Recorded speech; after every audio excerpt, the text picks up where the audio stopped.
নমস্কাৰ বন্ধু বান্ধৱীসকল, আপোনালোকক পুনৰবাৰ মোৰ এটা বিশেষ ভিডিঅ'ৰ কাৰণে আপোনালোক সকলোকে স্বাগতম জনালোঁ। আজিৰ মোৰ মূল বিষয়টো হৈছে ছোৱালীৰ জীৱন ইমান সহজ হয়নে বাৰু?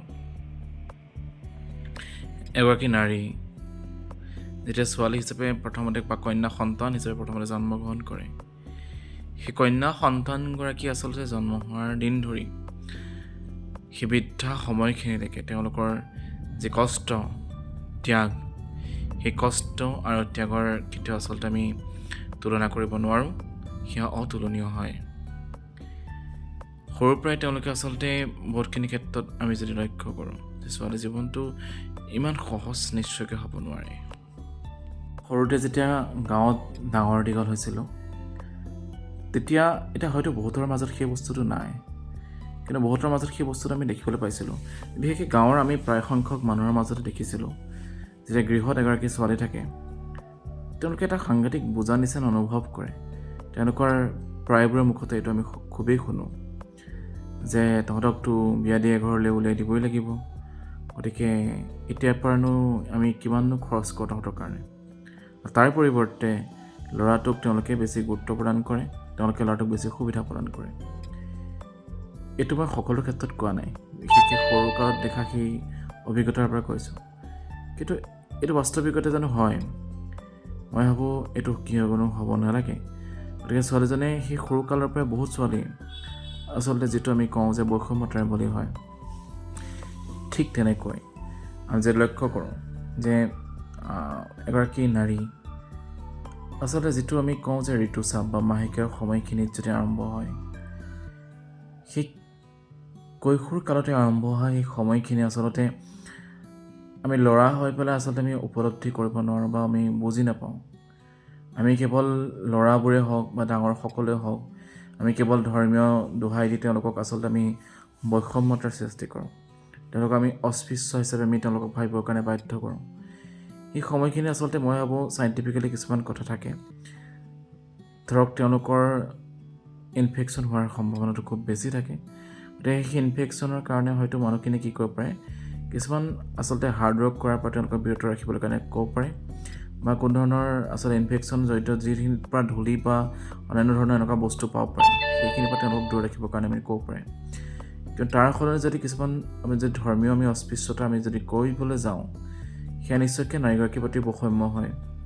কাৰণ সেই সময়খিনিত তেওঁলোকৰ যি ৰক্তব্যয় হয়, ৰক্তব্যয় হয়তো আমি আচলতে এজন পুৰুষে আমি কেতিয়াও উপলব্ধি কৰিব নোৱাৰোঁ। সেই সময়খিনিত তেওঁলোকে যিখিনি মানসিকভাৱে শাৰীৰিকভাৱে যিমানখিনি এটা শীতল যুদ্ধৰ সন্মুখীন কৰি থাকে, প্ৰতিবাৰে তেওঁলোকে নিজৰ লগত যুঁজি থাকে, সেই সময়খিনিক আচলতে আমি পুৰুষজনে কেতিয়াও উপলব্ধি কৰিব নোৱাৰোঁ বা আমি হৃদয়ংগম কৰিব নোৱাৰোঁ। সেই সময়খিনিত তেওঁলোকে বিচাৰে কেৱল আপোনসকলৰ সান্নিধ্য, তেওঁলোকে বিচাৰে কেৱল মৰম। আমি তাৰ সলনি তেওঁলোকক যদি ধৰি লওক আমি খোৱাৰ টেবুলখনতে তেওঁলোকক অস্পৃশ্য জ্ঞান কৰি পৃথকভাৱে বহিবৰ কাৰণে ব্যৱস্থা কৰোঁ, তেওঁলোকক আমাৰ খোৱাৰ টেবুলখনত খাবলৈ নিদিওঁ, তেওঁলোকৰ কাৰণে সুকীয়া বাচন বৰ্তনৰ ব্যৱস্থা কৰোঁ, সেইখিনি আমাৰ থোৱাৰ বাচন বৰ্তনত নথৈ অন্যান্য ঠাইত থ'বলৈ কাৰণে আমি চেষ্টা কৰোঁ, বা এনেকুৱা ধৰণৰ বহুতখিনি বস্তু আমি যদি কৰোঁ, তেতিয়া মই ভাবোঁ সেই নাৰীগৰাকীৰ প্ৰতি আমি আচলতে বৈষম্যতা কৰা হ'ব।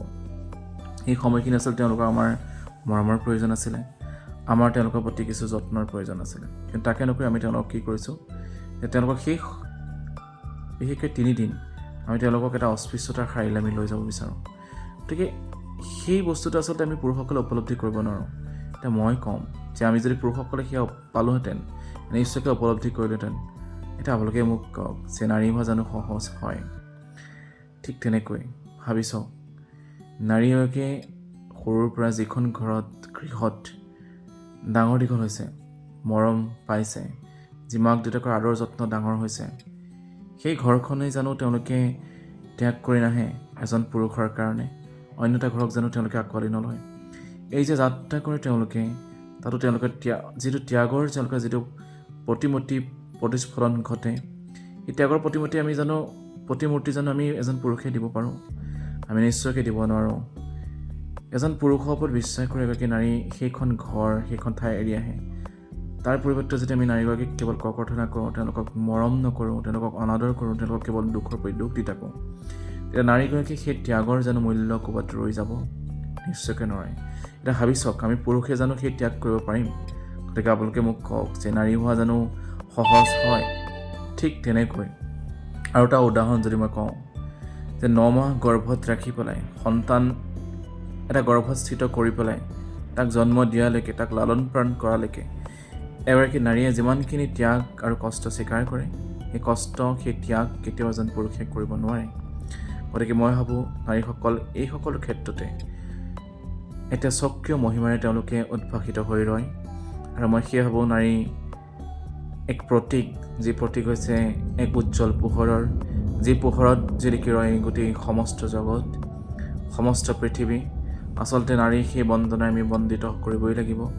নাৰী অবিহনে পৃথিৱীখন আচলতে আধৰুৱা হৈ ৰ'ব। গতিকে নাৰীসকলক আমি কেতিয়াও অৱমাননা কৰিব নালাগে, নাৰীসকলক আমি অস্পৃশ্যতা জ্ঞান কৰিব নালাগে, নাৰীসকলক শোষণ কৰিব নালাগে। নাৰী আচলতে আমি মৰমৰ দোলেৰে বান্ধ খাই ৰাখিব লাগে। নাৰীয়ে বেলেগ একো নিবিচাৰে, কেৱল বিচাৰে আপোনসকলৰ মৰম, আপোনসকলৰ তেওঁলোকৰ প্ৰতি কিছু আদৰ। আৰু এয়াই যেন আমি কৰিব পাৰিছোঁ। যদি কৰিব নোৱাৰোঁ, এবাৰ নিজকে সেই নাৰীগৰাকীৰ স্থানত ৰৈ পেলাই চাওঁ আৰু নিজেই নিজক প্ৰশ্ন কৰক, আমি জানো ছোৱালী হিচাপে এইখিনি কৰিব পাৰিলোহেঁতেন নে?